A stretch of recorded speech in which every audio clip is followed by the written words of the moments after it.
Good evening students. आज हम एक नया चैप्टर शुरू करने जा रहे हैं, फोर्थ यूनिट का सेकेंड चैप्टर इन्वेस्टिगेशन, चैप्टर 13। अब देखिए इन्वेस्टिगेशन क्या है। Investigation is a special and in depth examination of books of account of an organisation, है ना, किसी स्पेशल सर्कमस्टांसिस में with a predetermined purpose, कि जब कोई अलग पर्पस होता है। जैसे ऑडिटिंग तो कंपल्सरी है कि हर कंपनी को अपना ऑडिट करवाना जरूरी है ना, लेकिन इन्वेस्टिगेशन जांच पड़ताल, जैसे आपने सुना भी होगा, इसके इन्वेस्टिगेशन का काम शुरू हो गया। मतलब कोई स्पेशल पर्पस है जिसके लिए बुक्स ऑफ अकाउंट को चेक किया जाना। स्पेशल जो इन्वेस्टिगेशन, स्पेशल जो इन डेप्थ एग्जामिनेशन होता है, स्पेशल एंड इन डेप्थ, उसी को हम कहते हैं इन्वेस्टिगेशन। तो ये अकाउंटेंसी और ऑडिटिंग से बिल्कुल अलग है। जैसे अकाउंटेंसी तो क्या है, जस्ट अकाउंट मेंटेन करना, है ना, लेकिन जो ऑडिटिंग है, ऑडिटिंग क्या है कि आप बुक्स ऑफ अकाउंट्स को एवरी ईयर आपके लिए, मतलब कंपनी के लिए कंपल्सरी है उसको चेक करवाना।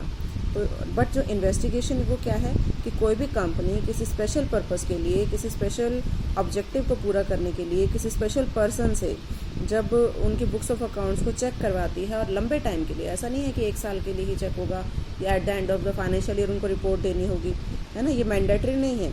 ये जब कंपनी को इसकी रिक्वायरमेंट होती है कि उनको लगता है कि कोई फ्रॉड हुआ है, कैश में हुआ है या किसी एम्प्लॉय ने किया है, तो उस केस में इन्वेस्टिगेशन कराया जाता है। तो वी कैन से कि जो इन्वेस्टिगेशन है वो क्या है, एक special examination of books of account जो स्पेशल ईयर्स की जाती है।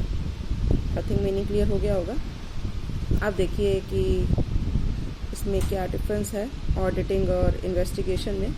तो जैसे कि मैंने बताया कि सबसे पहला है नेचर ऑफ इंक्वायरी, कि जो ऑडिटिंग है उसमें तो आप टेस्ट ऑडिट भी कर सकते हैं कि आपको लग रहा है कि यहाँ का इंटरनल चेक बहुत अच्छा है, इंटरनल ऑडिट बहुत अच्छा है, तो आप जो है वो टेस्ट ऑडिट से भी काम चला सकते हैं। लेकिन जो इन्वेस्टिगेशन है उसमें आप ऑडिटर पर विश्वास करके या किसी एम्प्लॉय पर विश्वास करके टेस्ट चेकिंग से काम नहीं कर सकते। आपको इन डेप्थ, मतलब डिटेल में चेकिंग करनी होगी, ठीक है। और सेकेंड डिफरेंस स्कोप, तो किसका स्कोप वाइड है, ऑब्वियसली इन्वेस्टिगेशन का, है ना, क्योंकि इन्वेस्टिगेशन में आपको डिटेल में चेकिंग करनी होती है, और जो ऑडिटिंग है उसका स्कोप कैसा है, लिमिटेड। नेक्स्ट देखिए ऑब्जेक्टिव। ऑडिटर का ऑब्जेक्टिव है कंपनी लॉ 2013 के सारे रूल्स एंड रेगुलेशंस को फॉलो करना, और जो वो प्रोविज़न कहता है, वो जो 5 पॉइंट हैं कि ऑडिट रिपोर्ट में उनकी डिटेल उसको देनी है, तो उसके अकॉर्डिंग वो जो है वो उसकी वेरिफिकेशन करता है। और इन्वेस्टिगेशन का क्या ऑब्जेक्टिव है, जो उसको मतलब इन्वेस्टिगेटर को बताया गया है उसके अपॉइंटर ने, वो उसका ऑब्जेक्ट है कि वो डिटेक्ट करना फ्रॉड को, जो भी फ्रॉड हुआ है या जो जिसकी वजह से उसको रखा गया है। ऑन हुज बिहाफ, ऑडिटिंग तो करवाई जाती है ऑनर्स के द्वारा, मतलब जो शेयर होल्डर्स हैं उनके द्वारा, है ना, लेकिन जो इन्वेस्टिगेशन है वो कोई भी करा सकता है। जैसे पुलिस भी करवा सकती है, सेंट्रल गवर्नमेंट करा सकती है, स्टेट गवर्नमेंट करा सकती है, क्रेडिटर्स करा सकते हैं, डिवेंचर होल्डर्स करा सकते हैं, कोई भी करा सकते हैं। ऑडिटिंग का पीरियड कितना होता है, 1 साल का, लेकिन जो इन्वेस्टिगेशन है उसका पीरियड 3 साल से 7 साल भी हो सकता है। इन्वेस्टिगेशन कितनी भी चल सकती है जब तक उसको रिजल्ट्स ना मिल जाए। ऑडिटिंग कंपल्सरी है अकॉर्डिंग टू लॉ, मतलब जो कंपनी लॉ एक्ट है वो ये कहता है कि हर कंपनी को, हर फाइनेंशियल कंपनी को, चाहे फाइनेंशियल हो या दूसरी बिजनेस ट्रेडिंग कंपनी है, अपने फाइनेंशियल अकाउंट्स को ऑडिट करवाना जरूरी है। But investigation is not compulsory, वो स्पेशल सर्कमस्टांसेस में ही कराया जाता है। Next one is qualification.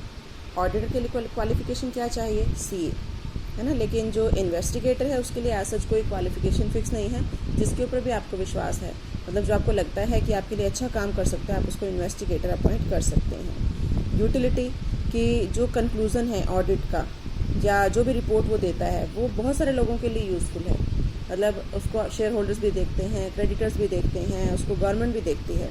But investigation जो करवाया जाता है वो इन्वेस्टिगेशन जिसने करवाया है उसके लिए ही हेल्पफुल है।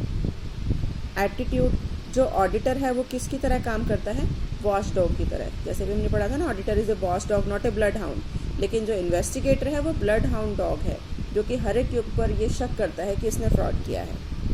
पोजीशन, जो ऑडिट है वो पार्शली हो सकता है, मे बी पार्शली, है ना, लेकिन जो इन्वेस्टिगेशन है वो फुल्ली होगा, मतलब इन्वेस्टिगेशन का जो काम है वो 100% डेप्थ में चेक करना है इन्वेस्टिगेटर का काम।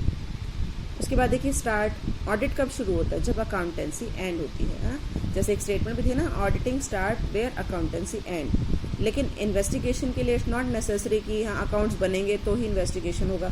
इन्वेस्टिगेशन कभी भी हो सकता है जब भी रिक्वायरमेंट हो। ऑडिटर किसको रिपोर्ट करता है? टू द शेयर होल्डर्स और you can say to the members of the company. लेकिन इन्वेस्टिगेटर किसको रिपोर्ट करेगा? जिसने उसको अपॉइंट किया है। क्रिटिसिज्म, जो ऑडिटर है उसका जो मेन काम है वो क्या है? कमियां बताना, जैसे बताया था ना, क्वालिफिकेशंस बताना अगर कोई है तो इसका जो काम होता है वो डिटेक्शन ऑफ एरर होता है कि कोई कमी हुई तो उसको फाइंड आउट करना, कोई मिस्टेक है, कोई एरर है तो उसके ऊपर जोर देना। लेकिन इन्वेस्टिगेटर का जो मेन काम है वो क्या होता है कि फ्रॉड को फाइंड आउट करना, है ना। तो जो इन्वेस्टिगेटर है वो एरर्स को नहीं देखता, एरर्स तो ऑडिटर कर चुका है, लेकिन वो क्या देखता है कि कोई फ्रॉड हुआ है या नहीं हुआ है। लेकिन उसका काम क्रिटिसिज्म करना नहीं होता कि अकाउंट्स ऐसे मेंटेन होने चाहिए थे और ऐसे नहीं होने चाहिए थे। तो इसको जो है वो उसका स्कोप कौन बताते हैं? इन्वेस्टिगेटर को अपॉइंट करना।